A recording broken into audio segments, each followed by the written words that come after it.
नमस्कार दोस्तों, स्वागत है आपका आज के मुख्य समाचार में, जिसमें सबसे पहली और बड़ी खबर में आपको बताएंगे कि पाकिस्तान में बिगड़े हालात, शहबाज कैबिनेट ने की इमरजेंसी की सिफारिश। दूसरी खबर में आपको बताएंगे दोस्तों कि यूपी के निकाय चुनाव रिजल्ट से पहले योगी सरकार का बड़ा तोहफा, कैबिनेट में 19 प्रस्तावों पर लगी मुहर।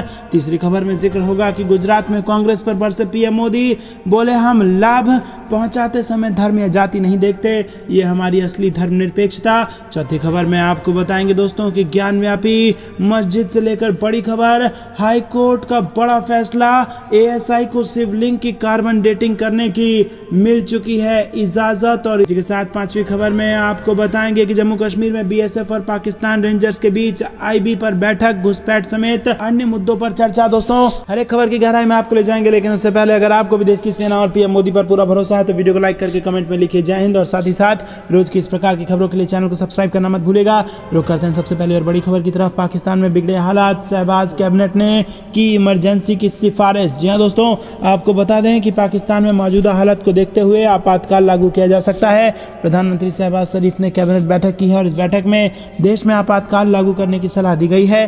पाकिस्तानी प्रधानमंत्री शहबाज ने फेडरल कैबिनेट को संबोधित किया और इस दौरान उन्होंने कहा कि पाकिस्तान तहरीक इंसाफ के अध्यक्ष इमरान खान और उनकी पार्टी दोनों ही झूठे हैं। कैबिनेट बैठक में शहबाज ने इमरान की सरकार गिरने का भी जिक्र किया और कहा कि सरकार गिराने का जो आरोप लगाए गए हैं वो पूरी तरह से झूठे थे। शहबाज शरीफ ने कहा कि पीटीआई नेतृत्व देश को विनाश की ओर धकेलने में जुटी हुई है। देश पहले से ही चुनौतियों का सामना कर रहा है, ऊपर से अब ऐसा किया जा रहा है। उन्होंने बताया कि हमारे देश की करेंसी बहुत ही कठिन हालातों में है और वो हमें विरासत में ही कई सारी चुनौतियां मिली हैं, जिनकी वजह से अभी भी हालत बिगड़े हुए हैं। इमरान खान के ऊपर सीधा हमला बोलते हुए शहबाज ने कहा कि पिछली सरकार ने आईएमएफ के साथ समझौते का उल्लंघन किया था और अब इसे ठीक करने की कोशिश की जा रही है। रुक करते हैं ब्रेकिंग न्यूज की तरफ। यूपी निकाय चुनाव रिजल्ट से पहले योगी सरकार का बड़ा तोहफा, कैबिनेट में 19 प्रस्तावों पर लगी मुहर। जी हां दोस्तों, आपको बता दें कि यूपी निकाय चुनाव का नतीजा घोषित होने वाला है और इसी बीच यूपी की जनता को योगी सरकार ने बड़ा तोहफा दिया है।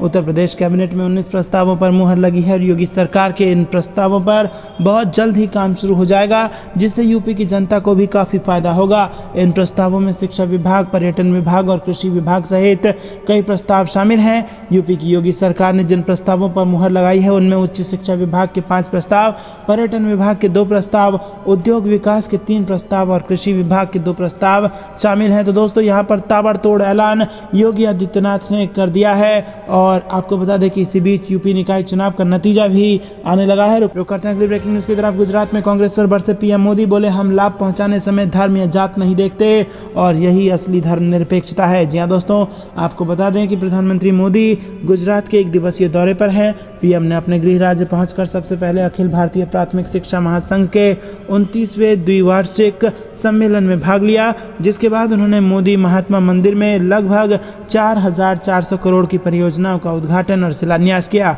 पीएम ने इस दौरान कांग्रेस पर जमकर हमला किया। पीएम ने गुजरात में एक कार्यक्रम के दौरान कांग्रेस पर कई वार किए। पीएम ने कहा कि हमारी सरकार लाभ पहुंचाते समय धर्म या जात नहीं देखती और यही असली धर्मनिरपेक्षता होता है। पीएम ने आगे कहा कि हमने 2014 के बाद कांग्रेस की तरह गरीबों के घर को सिर्फ पक्की छत तक सीमित नहीं रखा, बल्कि हमने घर को गरीबी के खिलाफ लड़ाई की ठोस नींव बनाई। और पीएम ने आगे कहा कि जिस योजना के जितने लाभार्थी हैं उन तक सरकार खुद पहुंच रही है और इस अप्रोच ने बड़े पैमाने पर भ्रष्टाचार, भेदभाव खत्म किया है। पीएम ने कहा कि लाभार्थियों तक पहुंचने के लिए हमारी सरकार न जाति देखती है न धर्म, क्योंकि मैं सोचता हूं कि जहां कोई भेदभाव नहीं है वही सच्ची धर्मनिरपेक्षता है। वहीं दोस्तों, मोदी ने कहा कि पीएम आवास योजना गरीबों के साथ ही महिला सशक्तिकरण को भी ताकत दे रही है। पिछले 9 सालों में करीब 4 करोड़ पक्के घर गरीब परिवारों को मिल चुके हैं, जिसमें से 70% घर महिला लाभार्थियों के नाम पर हैं और ये वो बहनें हैं जिनके नाम पर पहली बार कोई प्राइवेट प्रॉपर्टी रजिस्टर हुई है। रुक करते हैं अगली ब्रेकिंग न्यूज की तरफ। हाई कोर्ट का बड़ा फैसला, एएसआई को शिवलिंग की कार्बन डेटिंग करने की दी गई इजाजत। जी हां दोस्तों, वाराणसी में ज्ञानव्यापी मस्जिद मामले में इलाहाबाद हाईकोर्ट ने बड़ा फैसला सुनाया है। हाईकोर्ट ने एएसआई को कैंपस में पाए गए शिवलिंग की कार्बन डेटिंग करने की अनुमति दे दी है। हालांकि स्ट्रक्चर में किसी प्रकार को नुकसान नहीं पहुंचने का भी निर्देश दिया गया है। इलाहाबाद हाईकोर्ट ने ज्ञानव्यापी परिसर में सर्वे के दौरान मिले शिवलिंग की कार्बन डेटिंग जांच और साइंटिफिक सर्वे की मांग को लेकर दाखिल याचिका स्वीकार कर ली है और एएसआई को बिना क्षति पहुंचाए शिवलिंग की कार्बन डेटिंग जांच करने का आदेश दिया है। वाराणसी की अधीनस्थ अदालत ने सुप्रीम कोर्ट की यथास्थिति कायम रखने के आदेश के चलते कार्बन डेटिंग जांच कराने से इनकार कर दिया था, जिसे चुनौती दी गई थी। हाईकोर्ट ने वाराणसी की अदालत की आदेश को रद्द कर दिया है और यह आदेश जस्टिस अरविंद कुमार मिश्र ने लक्ष्मी देवी और अन्य की याचिका पर दिया है। रुक करते हैं अगली ब्रेकिंग न्यूज की तरफ। जम्मू कश्मीर से बड़ी खबर, बीएसएफ और पाकिस्तान रेंजर्स के बीच आईबी पर बैठक, घूसपैठ समेत अन्य मुद्दों पर चर्चा। जी हां दोस्तों, सांबा में सेना की ओर से सुरक्षा अव्यवस्था का जायजा लेने के लिए ड्रोन का इस्तेमाल किया गया, जिसका पाकिस्तानी रेंजर्स ने विरोध जताया है। बीएसएफ के जवानों ने स्पष्ट किया है कि वो अपने क्षेत्र में थे और कोई हवाई घुसपैठ नहीं की गई है। वीरवार को आईबी पर चकदुल्ला में बीएसएफ और पाकिस्तानी रेंजर्स के बीच बैठक हुई। इसमें पाकिस्तानी रेंजर्स ने सीमा पर ड्रोन उड़ाने पर आपत्ति जताई और पाकिस्तानी हवाई सीमा में घुसपैठ का आरोप लगाया। बीएसएफ के अधिकारियों ने दो टूक जवाब दिया कि वो अपने क्षेत्र में थे और कोई हवाई घुसपैठ नहीं की गई है।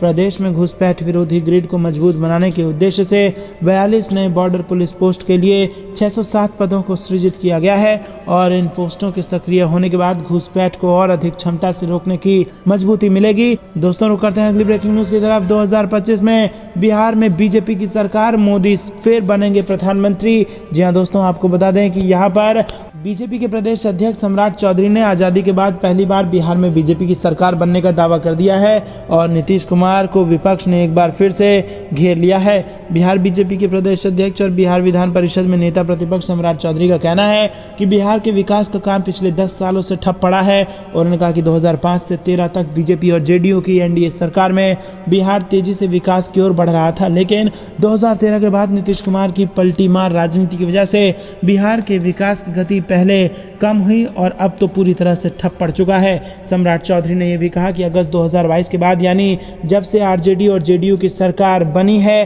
तब से अपराध की बढ़ती घटनाओं से एक बार फिर बिहार के लोग दहशत में हैं। उन्होंने कहा कि बिहार में रोजाना 15 से 24 लोगों की हत्याएं हो रही हैं। पिछले 8 महीने में 3500 लोग हत्या के शिकार हुए हैं। रुक करते हैं अगली ब्रेकिंग न्यूज की तरफ। पाकिस्तान टूटने के बाद 9 मई सबसे काला दिन, सेना पर हमले से शहबाज शरीफ भड़के, इमरान पर निकाली भड़ास। जी हाँ दोस्तों, पाकिस्तान के पूर्व प्रधानमंत्री इमरान खान की गिरफ्तारी के बाद पूरे देश में भारी बवाल देखने को मिला है। वहीं दोस्तों, आपको बता दें कि इसके बाद अब पाकिस्तानी प्रधानमंत्री शहबाज शरीफ ने पहली बार कैबिनेट को संबोधित किया। इस दौरान उन्होंने कहा कि 16 दिसंबर 1971 में फॉल ऑफ ढाका यानी बांग्लादेश के बनने के बाद 9 मई का दिन पाकिस्तानी इतिहास में सबसे काला रहा। शहबाज शरीफ ने कहा कि पाकिस्तान तहरीक-ए-इंसाफ पार्टी देश को तबाही की ओर ले जाने में लगी हुई है और उन्होंने कहा कि इमरान नियाजी पहले एक चिट्ठी दिखाते रहे और उनकी सरकार गिराने के पीछे अमेरिका की साजिश है। दोस्तों, ये थी दिन भर की सारी जरूरी और बड़ी खबरें। अंत तक बने रहने के लिए बहुत बहुत धन्यवाद। जय हिंद, जय भारत।